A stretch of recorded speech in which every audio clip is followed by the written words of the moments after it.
Bom, então vamos lá. Mateus 27, a partir do verso 3.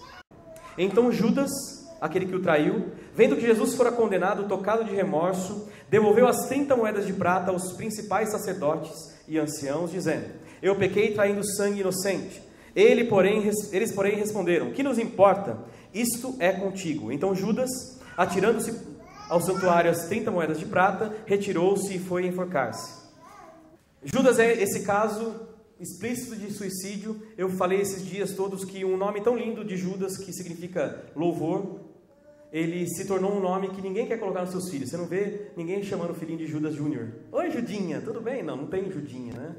Judas tornou-se sinônimo de maldição, de desgraça. Não só por causa do suicídio, mas por tudo que aconteceu e por ele ser o filho da perdição.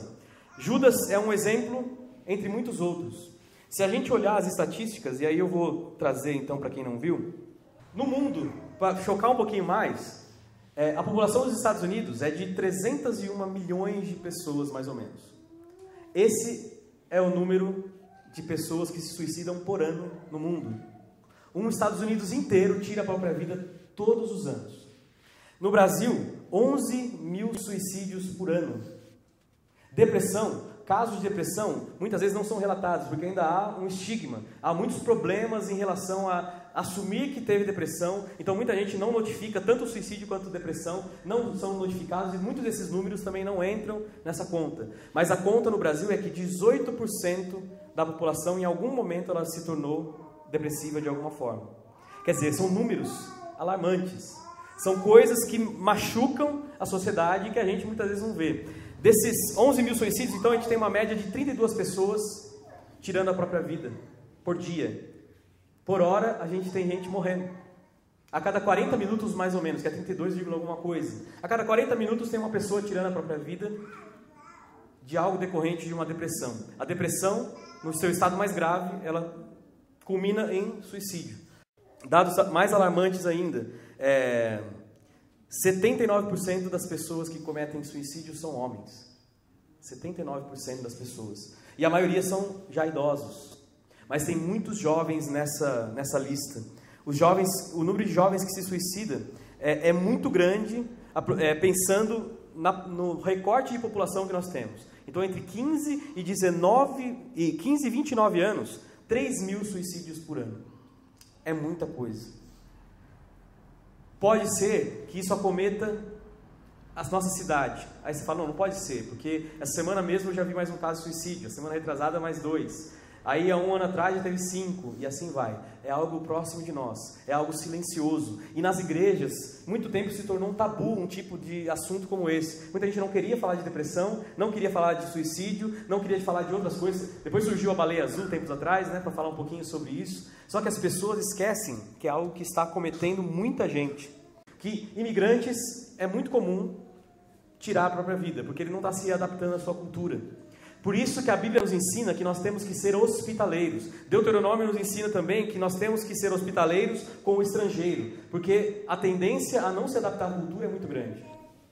Então Deus já ensina logo de cara como prevenir certas coisas. Quando eu sou hospitaleiro com aquele que é imigrante, eu estou abençoando a vida dele. É isso que Deus estava dizendo, por exemplo. Uma outra coisa que acontece muito e que é um fator importante para depressão e para suicídio são aqueles que têm perdas grandes na vida. Perda do pai, da mãe, perdas financeiras, abusos. Abuso é muito comum. Eu atendi casos de abuso de gente que guardou isso 40 anos da vida. E eu lembro de uma mulher que ela veio me contar que ela não conseguia ser feliz por causa do abuso que ela sofreu lá atrás. E essa depressão ela se instalou de tal forma que ela não conseguia se livrar dela. Ela não se suicidou, graças a Deus. Ela se entregou ao Senhor Jesus. Mas essa depressão, mesmo dentro da igreja, ela foi silenciada e ela continuou levando a depressão à frente. Os pastores têm se suicidado cada vez mais. Sabia disso? Tivemos um amigo ano passado, 28 anos de idade. Ele era pastor desde os 21, se eu não me engano. Durante 6 anos de pastorado, ele cansou. Ele entregou seus pontos. A depressão o pegou de tal forma que ele não aguentou mais a pressão do ministério, a pressão da vida, e ele tirou a própria vida. E aí tem uma questão que surge aqui, né? Então, suicida vai para o inferno direto. E aí a gente acha que a gente lê na Bíblia o correto. A Bíblia diz, em algum lugar, que eu não sei aonde, que o suicida vai para o inferno direto. Mas a Bíblia em nenhum local fala isso. A Bíblia em nenhum local afirma que aquele que se suicida vai para o inferno. Isso não é um incentivo a se suicidar, mas pelo contrário. Mas o suicídio é simplesmente um grito de alerta da alma da pessoa, aquela alma que está depressiva, ela está querendo dar um grito que ela quer viver de algum jeito e ela precisa de ajuda. E é aí que entra a igreja. Eu só estou dando esses dados para a gente contemplar aquilo que é a realidade nas igrejas. Muitos pastores e membros e obreiros e gente que é de Deus, ela está depressiva. E a igreja muitas vezes fecha os olhos para isso aí. 1 em cada 4 pessoas, como diz a Organização Mundial de Saúde, vai por algum momento passar por depressões, às vezes profundas. E eu sempre imaginei, o que é a depressão? Quando você vai fazer lição de carro, né? Aí eles falam das depressões do asfalto, né? E aí eu ficava sempre, quando eu falo em depressão, eu lembro das depressões do asfalto. Eu tive uma depressão no asfalto algumas semanas, até falei com os irmãos, né? Então eu tinha uma depressão tão grande na rua que o carro passou lá e me soltou tudo quanto é coisa que tinha dentro lá, que eu não entendo nada, coxinho, não sei da onde, o homem me explicou lá, não entendi nada. Eu sei que é o coxinho do câmbio, não sei do que, eu sei que o negócio caiu, eu só sei o resultado disso aí, né? Que eu tenho que pagar uma conta por causa de uma depressão. E olha que eu nem sou depressivo, hein?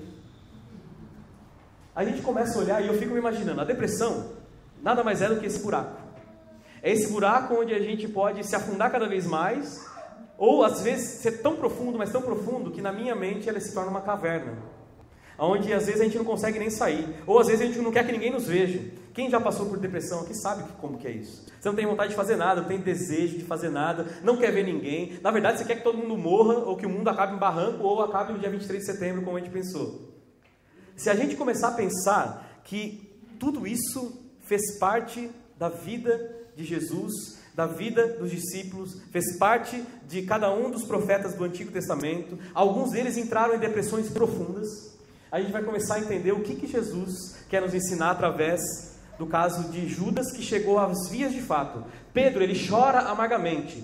A Bíblia diz que ele chorou amargamente, significa que ele teve uma angústia de coração tão grande, mas tão grande, que também caracterizou uma depressão, que é um desses sintomas. Quando você sente muita angústia, muita dor, e você não sabe de onde ela vem, isso significa que alguma depressão pode estar se instalando dentro do seu coração.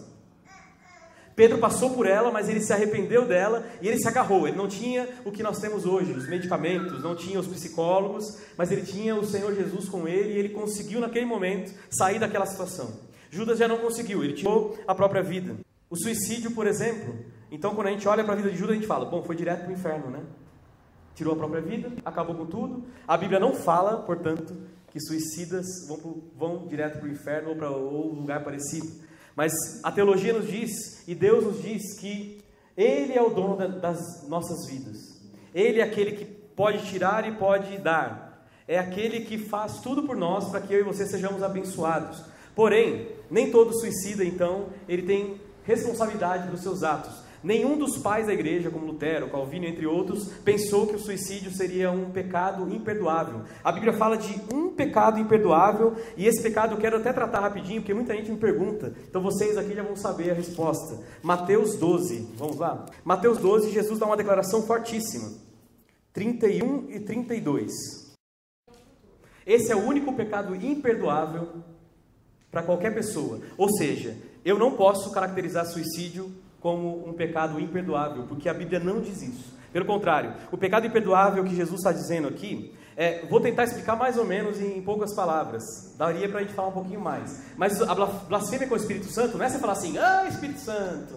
Ou quando você é incrédulo e você não crê, você fala, esse Espírito Santo é mentira. Na verdade, aqui Jesus estava condenando aqueles que conheciam a tudo que o Messias tinha prometido. Eles viram que Jesus era o Messias, eles tinham certeza que Jesus era Jesus, mas eles queriam negar isso por causa de dinheiro, por causa do status e por tudo aquilo que envolvia o sacerdócio. Então eles olham para Jesus, vendo os seus milagres, vendo tudo que Jesus tinha feito, eles dizem assim, essas operações de milagre são operações de Satanás ou dos demônios. Então, o pecado imperdoável que Jesus diz é aquele que a pessoa tem plena consciência de que ele é o Messias, que ele é o Filho de Deus, é o Salvador desse mundo. Mesmo assim, ele atribui um pecado terrível de mancomunar-se com o demônio a Jesus. Mais ou menos é isso que é a blasfêmia contra o Espírito Santo. Então, nas igrejas jogaram um jugo nas pessoas muitas vezes, falavam assim, você está saindo da igreja agora, você está blasfemando contra o Espírito Santo. A pessoa tinha medo e ela voltava para a igreja correndo. Ou, às vezes, acontecia alguma coisa ali que não era muito espiritual, alguém falava assim, ó, você está blasfemando. A pessoa, pelo medo, ficava servindo a Jesus. Só que ele servir a Jesus pelo medo é a mesma coisa que não servir ninguém. Jesus não quer pessoas medrosas o servindo. Ele quer pessoas de coração e de alma que entendam que Ele é o Messias, que Ele é o Jesus, o Filho de Deus. E é isso que Ele prova no livro inteirinho de João. Blasfêmia contra o Espírito Santo ainda é possível de fazer, mas raro. Os religiosos aqui tinham plena certeza de que Ele era o Messias, porque eles viram todos os sinais. Mas eles, mesmo assim, eles negaram a obra do Espírito Santo. Então, o único pecado imperdoável da Bíblia é esse. Mas isso não abre precedente para que eu e você deixemos com que a depressão, que não é pecado, se torne e termine em suicídio, que é pecado. O suicídio é pecado, mas não é um pecado imperdoável. O suicídio, ele é um pecado perdoável por Jesus em qualquer circunstância. A gente tem homens de Deus que tiraram a própria vida.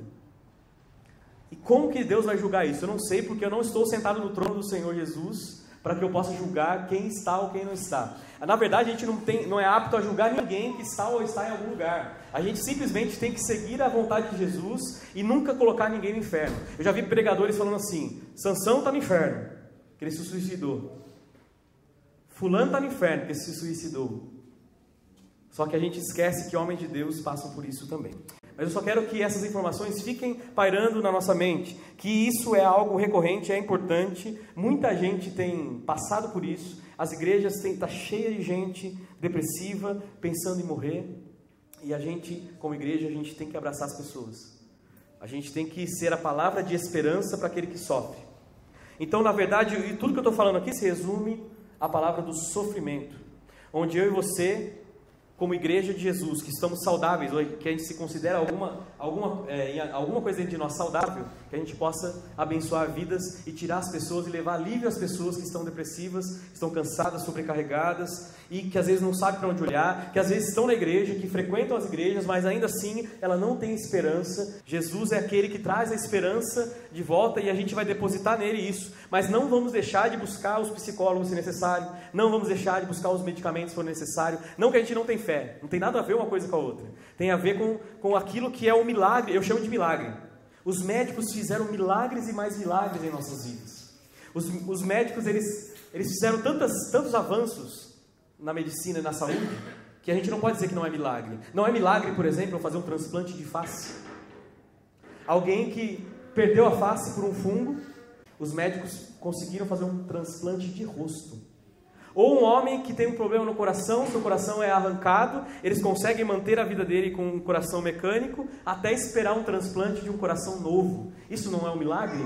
E a gente não acredita em milagre, né? A gente só espera que Deus faça a cirurgia, mas esquece que Deus usa médicos para fazer cirurgias também, né? Então você vê como que é limitada às vezes a nossa percepção daquilo que é também milagre ou não, o que é depressão ou não, e que os homens de Deus sofrem com todas essas coisas aí.